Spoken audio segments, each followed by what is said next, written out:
Guys, so I mentioned in my previous video, the 8th month update, that I was going to be coming back and doing this video because I wanted to do it before the year was out. This year has been pretty much a whirlwind and a roller coaster. I've had a lot of good things happen. I've had some changes, and I really wanted to talk through a recap of 2017 and just talk about what I am looking forward to and the type of goals that I have for 2018. And I wanted to kind of give you guys a glimpse into my vision board, I guess you could say, just to give you an idea of kind of like what I'm headed towards. This video is probably going to be a little bit chatty. I think it's good to kind of just look to where you've been, and then it helps you to kind of monitor and assess where you want to go. So let's get started. So overall, 2017 was a good year. I know like a lot of people are like, I just can't wait till 2018. You know, they're pushing their goals for 2018, you know, new year, new me, new year resolutions, all those good things. And, you know, to each his own. But overall, I had a really good year. This was the last year of my 20s, which is like exciting and refreshing, but also like, dang girl, you're getting a little up there, okay? And it kind of made me start to think about what it is that I really want for life, what my vision is, and to get serious about making things happen, you know, for myself. I won't lie, I set goals. I don't always achieve them all. You know, some of them fall by the wayside. And having, you know, a job, a 9-to-5, somewhat secure, because we know it's kind of not secure, but just that stability kind of sometimes puts you in a comfort zone. But one of the great things that happened to me this year was getting pregnant. I'm expecting my first baby, and that kind of was the thing that propelled me and was like shook up, you know, kind of shook up my world. Like, okay, wait, got a few things that's happening now. You need to really think about what you want life to look like, because now it's not just you. You will have another life to think about and to raise, and it's important that she's brought into a world of stability and not confusion and chaos. You see me looking down, it's because I have my book. Every year, Myleik Teele, who's one of the entrepreneurs that I love to follow, I listen to her podcast faithfully. I just love her hustle, her grind, and her story. She came out with these hustle journals last year, and you know, this was supposed to be my Bible, so to speak. Meaning this is where I was supposed to be writing everything down, keeping track of everything, like business-wise and just my goals and stuff. And I have this much, I don't know if you could tell, of blank paper. Now, she comes out with a journal every year. And I told myself I'm going to stop investing and buying things and not seeing them through. So I'm going to use this same book to carry me into 2018 until I have written on every page. Okay, so if you see me looking down, that's why, because I did take notes to kind of, you know, walk through my year. And not only that, but I will say, and I'm going to do a better job of this in 2018, but I want to make sure that I am documenting my wins, big or small, more often. Because when it came time for me to kind of recap 2017 and just think about what happened, I wasn't really sure. I don't think I'm missing anything or I forgot anything, but it's a possibility that I did. I felt like I was thinking really hard when I thought back on, well, what did I do this year? So I want to make sure that I'm documenting what's happening, what's going on, and what I did. So the first thing that came to mind was that I finally paid off another loan. I would like to get to the point where I'm paying off multiple loans within a year, and that is ultimately my goal. But this is a small win for me. The starting balance, or the original balance, I want to say was somewhere over $8,000. It's now $0. I just freed up $220 in my budget. I'm happy about that. I'm having a baby. Yeah, I'm having a baby. That's a win for me. I'm happy. I'm glad. It's funny because when you're young, you think, you know, 25 is old, and it's like, oh, I'm gonna be married and 25, having babies. And now I'm 29. I'm thinking like, ooh, girl, if you used to have a baby at 25, ooh, what will her life be like? Nah. But you know, I'm glad. You know, I lived a little. You know, I've traveled. I'm enjoying life. And I will say that that does not stop because I'm having a baby. It's funny because people are like, "Ooh, what you gonna do now?" And I guess you won't be doing all that traveling. You sure about that? Because I'm already trying to think about where I'm going in 2018 and who's gonna babysit. Okay? So I'm excited to be having a baby. I just have to now plan better, plan around her and make sure that she's good, but life don't stop. This year I also traveled to Egypt. Had a wonderful time, beautiful trip. Not sure where I'm going next year, but I'm really, really happy that I was able to get away this year before being far along and wouldn't be able to travel or, things like that. So Egypt was a beautiful vacation. I'm glad I was able to go with my girls, and I'm looking forward to our next trip for 2018. Another win was I completed my first digital product. Now the product is not up on the site yet because I'm actually trying to figure out how to actually upload it and go through the necessary steps to have it, sell and things like that. But the actual Taxes Made Easy guide is complete. It's done, guys. Like, I wrote a 30-page guide. I sat still and I wrote a 30-page guide. Now, don't get me wrong, I didn't write it all at one time, but the guide essentially is for individuals who may not be well versed in taxes, may not be experts, but they need to know the basics. And honestly, that's everyone who's not an expert, I guess you can say. Like, I am a firm believer that just because you are not a tax preparer or an accountant doesn't mean that you don't need to know the very basics. And of course, given that the tax reform bill was passed, there are a lot of changes in there. You don't know how they will affect you. Now, granted, your tax advisor, your accountant, whoever does your taxes should be well versed in that and be able to educate you. But I do believe that there are just certain things that you should know, and it's good to know so that you can maneuver better. I'm going to talk about tax saving strategies. I do touch on the changes for the new tax bill. I walk through the difference between credits and deductions, filing statuses, what it means to claim a dependent, what's a qualifying child. And while these are things that you may be able to find on the internet sporadically or whatever it is, Google, it's one concise guide with all the basic information that you need to know about your tax situation. Now, it's not specific to you, of course.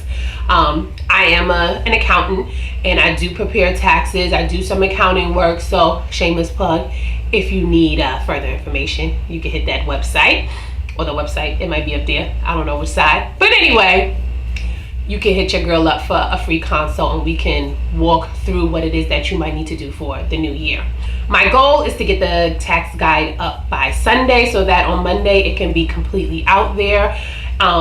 It's a little bit of a fear, but I believe the quote, feel the fear, do it anyway. I have a lot of ideas of what I want to put into play for next year. And that's the other thing, is like with knowing that it was my last year of my 20s, a lot of reflection came and a lot of thinking about what it was that I wanted to do, how I wanted to move forward. And one of the things that I worked on in this last quarter was really trying to scale, well, not necessarily scale my business because things haven't been put into play yet, but ideas on how to scale, ideas of different streams of income and how I can use this brain that I have, this degree that I have, to also make money for myself, outside of my 9-to-5. And lastly, this is a bit bittersweet, but I let go of dead weight, and dead weight being the actual tax office. And I say dead weight, I had some really good times. I guess you can say it's kind of like, sounds like a relationship, right? But I've also had some hard struggles. And it's like, it's one of those things where you feel like, I started it, I want to make it to the end. Like, I was listening to a podcast not too long ago from Myleik, and she was like talking about people who start things and they realize maybe it's not for them, or maybe it's not working this way, you need to do another way. But it's like, you don't want to pivot or change or stop because you look at it as a point of failure, because you're like, you want to see things through, you want things to be successful, profitable. And that was how I was feeling with the actual tax office. And it was really hard to let go because I wanted it to work. But I went into it with certain expectations. Things were supposed to go a certain way, and when things weren't going that way and weren't happening, it made it more difficult to actually run the office. And I don't know if I mentioned this, but when I went into the business, I didn't do it alone. I did have 2 partners, one being silent, but with that came certain responsibilities for each partner, even including the silent one. And what I'll say is that things just were not happening as they were supposed to. The deciding factor, honestly, was me getting pregnant. Like, I had been praying and praying and praying for God to show me or tell me what it is that I needed to do as far as making a decision as to how I was going to move forward with the office. And I'll say, it's not necessarily the business, it's the office, handling the office, having a brick and mortar tax operation. And it was just like, once I got pregnant, and then on top of that, knowing that my due date was in the middle of tax season, I was like, there's no way that I'm going to be able to be up and down, stopping at the shop, making sure, you know, people are coming in on time. Like, it's just so much when you have an actual office that you have to do, that if you don't have someone who can do it for you, who can help you, or an employee who you can trust to do those things for you, it causes anxiety. And for one, I can't be stressed. Like, we already know that. And I wasn't bringing back the employee that I had previously. So finding someone new and training them in time, it just wasn't enough time. And at that point, I was just like, I think this is my answer. Like, I think this is God giving me an out. You know, I didn't want to let it go. But I did, for lack of a better term. I was able to find someone to take over the office itself. They'll be running their own operation or business out of the office. I was happy about that, because the other thing is, with having a brick and mortar space, is if with a tax business, we already know tax season is typically January through March. And really February is when it gets really, really busy, because at a certain point in February is when everyone should have received their W-2s, 1099s. So you're in action, right? Even though tax season ends, let's say April 15th, I think it was the 18th this year, because the 15th I think fell on a weekend. But I still had an office, a commercial space that had rent. So May through December, rent still has to be paid. So I have to make sure that I'm making enough money during the tax season to carry me throughout the year. And while I had been making money, you know, having clients, I still hadn't gotten out the red to the point where the tax office could pay for itself. So even though I still had the office, I was paying rent. You know, tax season was over, I was still paying rent in this space, and it just was becoming draining. And all, you know, every month I'm like, oh, I don't want to pay this. I'm just thinking about all the different things that I could be doing with this extra money, you know, well, not extra money, but this money that I'm putting towards the rent, especially knowing that the office, you know, is not being used right now. So having someone take that over was a huge weight off of my shoulder. I will say that it still feels bittersweet. I still wish that I was able to at least see it through another year. I went into it saying that I was going to give it 3 full years, which I was only able to give it 2. And that's where that whole failure feeling came in, because I was like, I want to at least do it through the 3rd year. But having a baby and just thinking about all the things that are going to be going on, I won't be as mobile. I won't be able to just get up, go, you know, run and check on the office. Like, it doesn't work like that. So, you know, I was like, I had to make the right decision for me, for my family. And that's pretty much, you know, the decision that I came up with. But just because I don't have the office, y'all, don't mean I don't have the business. So I am still doing taxes, but I want to be clear, I am not doing taxes under the franchise anymore. I am doing taxes on my own, which is how I started. But you know, being able to go into a franchise, something that already has a blueprint, a marketing plan, and all of those things already set, you know, just made sense for me at the time. And if you guys would like me to go into more detail about what it is to be a franchisee, how that whole side of business works, perfectly happy to do that. Let me know. I'll probably do a video on it anyway, to be honest, because a lot of people don't know that there are different paths to entrepreneurship, and being a part of a franchise is one of them. So I am going to do a video on that, but I'm not going to stop doing taxes. I'm not going to stop doing accounting work. I'm just doing it for myself. I'm back to doing it for myself, and I'm going to do it from home. So essentially, I'm transitioning from being in an actual office, brick and mortar business to back to being, I guess you could say, digital, to back to, I guess you could say, the digital space, the online space. With what I do, a lot of it is based on referrals, word of mouth, recommendations. So I'm hoping that people who have, used me before, who have gotten their taxes done by me, or who have had me come in and do accounting work for their business will go ahead and refer me to other people, and that'll be how I get business going forward, being that I don't actually have the brick and mortar space anymore. So with closing the office came me determining how I was going to scale my business, how I was going to still have something for me, and what that was going to look like. So now I'm going to get into what I'm thinking and envisioning for 2018. So for 2018, my overall theme is to earn, save, and invest more. So I want to put a lot more into growing, developing, investing, saving, earning, all of that good stuff.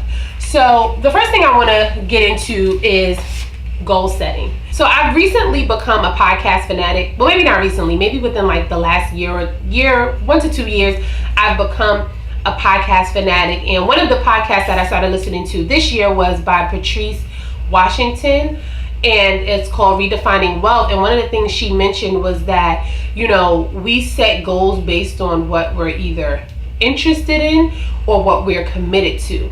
And a lot of times, if you're just interested in the goal, you might not really follow through on it. But if you're committed, you have more of a drive to see it through. So one of the things I wanted to make sure that I was doing for 2018 was setting goals that I personally really wanted to achieve, and not what I saw other people doing.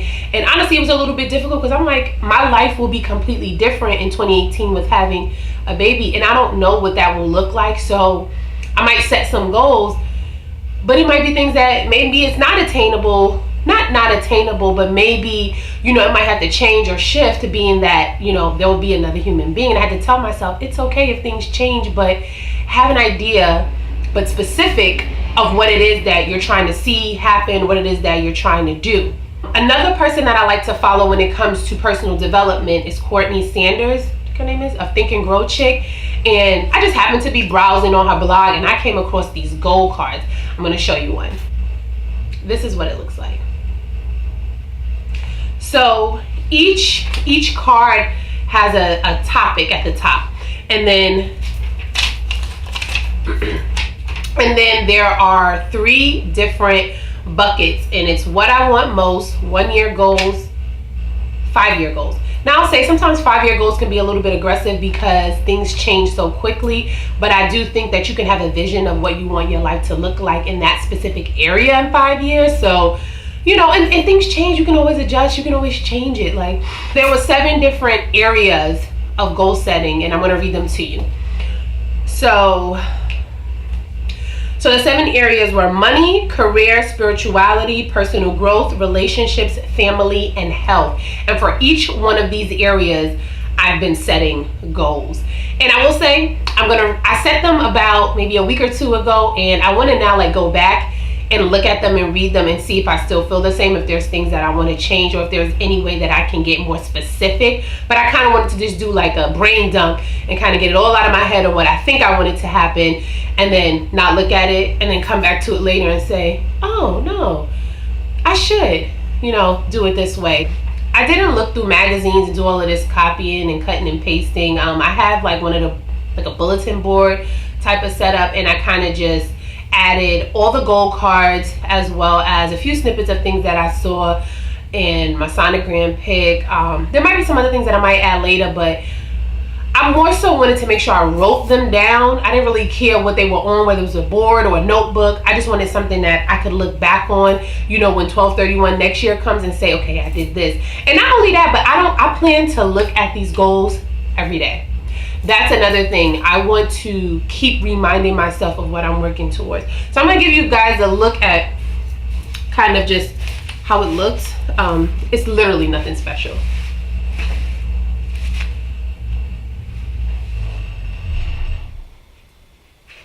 Just so you kind of get an idea of the setup or whatever. The top says to earn, save, and invest more in 2018 because that's my overall theme. I have a cutout that says control your spending, eat right, hone your health care, save as a family, and make it in the market. And then outside of that, I have my sonogram pick. I got my pick of me and Bay, and I have the gold cards, the 7 gold cards surrounding the entire board.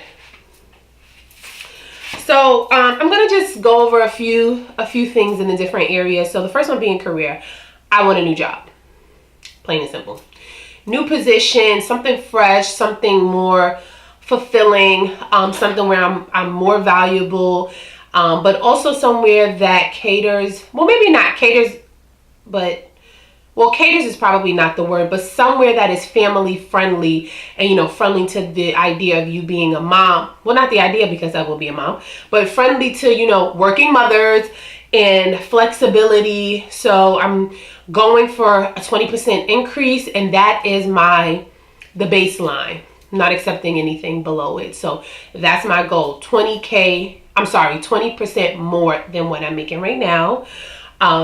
I have the amount of tax clients I want to work with this tax season. I also have the number of accounting clients I want to work with next year. And I also have a number of the amount of money that I want to make from side income in 2018. For money, I want to max out my Roth IRA account. I want to open up a savings and an investment account for baby girl. I want to pay off another loan, and I want to zero out any credit card debt that I have. The next topic is personal growth. And for personal growth, I have that I want to join a mastermind or be a part of a mastermind. I guess that's the same thing technically, but I want to have some more accountability. And not to say that it's like I don't have any discipline. I probably could use some more discipline and more consistency, but I would definitely like to be in some type of mastermind group or join a mastermind group with like-minded individuals who are maybe, you know, in the same boat as I am or further along so that I can learn from them. I don't want to be lazy in my business in 2018. I want to diligently be working towards making sufficient income in my side business, as well as it growing and me being able to scale it, having consistent clientele. I want to get to a space where it is producing consistently.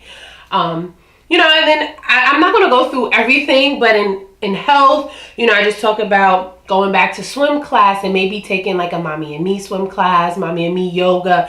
But I want to make sure that, you know, I know that having a baby, there's a lot of things to your body, and I want to start to take my health more seriously, you know, make exercising consistently a part of my routine. So that's part of my health goals. Spiritually, I want to consistently be tithing. I want to join or be a part of a Bible study small group. I also want to commit to a church home. I feel like I'm not a church hopper, but there are 2 churches that I go back and forth in. I don't know, maybe that is a hopper. And then I also sometimes visit my church home, like the church I grew up in.